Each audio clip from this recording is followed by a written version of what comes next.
Alors, comment démarrer un swing de golf? C'est une question qu'on me pose très souvent. Et oui, c'est ce qu'on doit démarrer avec le haut du corps, le bas du corps, les bras, les mains, le club. Qu'est-ce qui démarre finalement ce fameux swing de golf? Alors déjà, ce qui est assez intéressant, c'est qu'on dit souvent que dans le swing de golf, ce qui est plus important, c'est le downswing. Le downswing est beaucoup plus important que la montée. Donc le downswing, c'est la descente.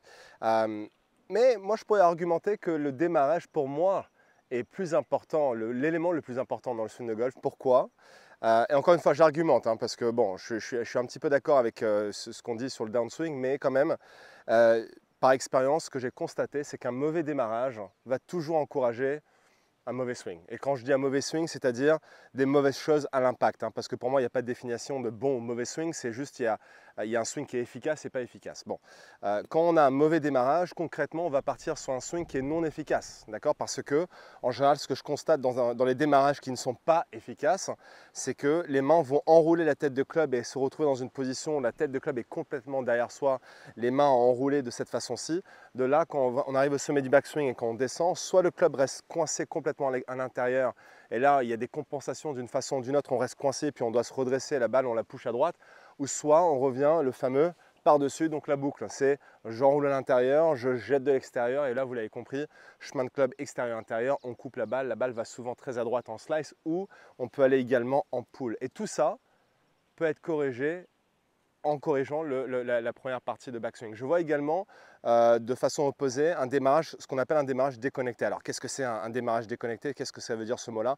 Pour moi, un démarrage déconnecté, c'est uniquement ma vision du swing. C'est que quand les mains s'éloignent du corps comme ci et que la tête de club va à l'extérieur de la ligne de jeu, pour moi, c'est ce que j'appelle un démarrage déconnecté. Donc j'aime bien voir les mains, les bras qui travaillent très proche du corps avec une tête de club qui travaille à l'extérieur des mains dans la première partie de la montée. Donc en quelque sorte, ce qu'on veut, c'est que dans la première partie, quand je démarre et quand mon club s'arrête à la hauteur, que mes mains s'arrêtent à la hauteur de mes hanches, pardon, j'aime bien avoir le shaft qui est parallèle par rapport à la ligne de jeu, avec une tête de club qui pointe légèrement vers le sol, donc dans une position forte, on va dire.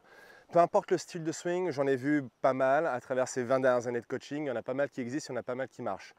Mais souvent, ce qu'on constate, c'est que quand on arrive à être dans une position similaire à celle-ci, peu importe le style de swing qui se passe, il va se passer beaucoup de belles choses par la suite. Quand le club est dans cette position-là, on va le monter dans un plan de swing qui est beaucoup plus neutre, donc un plan qui va être situé entre ici et là.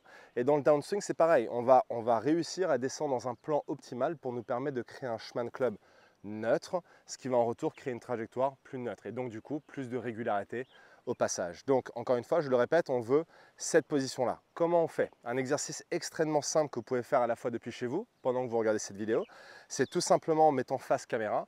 Si ce n'est pas déjà fait, n'oubliez pas de vous abonner à ma chaîne YouTube pour découvrir chaque semaine mes conseils de golf en vidéo et vous pouvez également appuyer sur le bouton cloche qui vous donnera la notification à chaque fois qu'une nouvelle vidéo sortira. Je vais prendre ma main droite, donc je suis un joueur droitier, je vais venir la caler en dessous, pas au-dessus, hein, mais en dessous de mon bras gauche, et là je vais venir caler le dos de la main droite contre le dos de la main gauche, vous voyez, comme ceci, boum, là, tac, comme ça, dos de la main droite contre le dos de la main gauche. Et là, tout ce que je vais faire, c'est que je vais pousser le gant, donc le dos de la main gauche, avec la main droite, avec le dos de la main droite, comme ceci.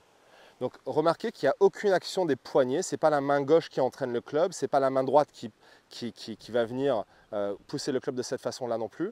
Remarquez que la main gauche n'a pas entraîné le club, ce n'est pas le bas du corps qui a démarré non plus, c'est vraiment juste le dos de la main droite qui a poussé le dos de la main gauche. Et dans cette position-là, ce que vous allez remarquer, ce que vous allez ressentir, c'est plus les gros muscles travaillés. Les bras, les épaules, les pectoraux, tous ces ce que j'appelle les gros muscles qui vont venir pousser le club dans cette position qui va du coup très neutre.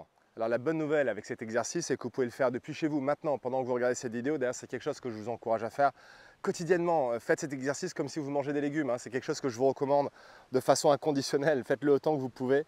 Vraiment là, main droite contre la main gauche à la maison, le soir, le matin, le soir pendant que vous regardez le golf à la télé. Boum, vous êtes là et vous réveillez systématiquement vos démarrages. Je ne sais pas si vous avez remarqué, parce que je pense à ça maintenant que je dis que vous regardez, faites cet exercice pendant que vous regardez le golf à la télé. Combien de fois est-ce que vous avez vu des pros à la télé, avant de démarrer leur swing, ils sont là, ils sont devant la balle et ils font ça. Ils sont constamment en train de répéter ce mouvement parce qu'ils savent très bien pertinemment que plus on peut avoir un démarrage comme ça qui est très neutre et plus ça va encourager des belles choses dans le swing de golf. Donc franchement, n'hésitez pas à le faire et l'incorporer même dans votre routine de jeu.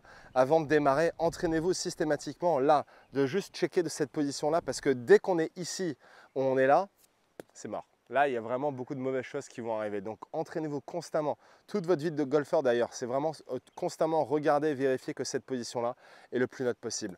Donc, quand vous allez vous amener cet exercice au practice, pareil, là, vous allez vous mettre devant la balle et vous allez tout simplement répéter le mouvement à 4-5 reprises, main droite en dessous. Et là, je le fais 1, je regarde, je reviens, 2, voilà, je le fais ça 4 à 5 fois. Et une fois que je suis prêt, je répète la même sensation avec cette fois-ci les deux mains sur le club.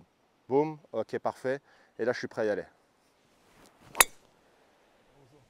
Alors avant que j'oublie, il y a une question qu'on me pose souvent, c'est Lewis, comment est-ce que je fais pour devenir plus régulier au golf? Si ça vous intéresse, j'ai un lien qui se situe juste en dessous de cette vidéo qui vous donnera accès à une webconférence gratuite que j'ai créée qui vous permettra de découvrir les 3 étapes incontournables pour devenir un joueur régulier. C'est complètement gratuit pour les membres de ma communauté en ligne et tout ce que vous avez besoin de faire pour y accéder, c'est de cliquer sur le lien juste en dessous de cette vidéo.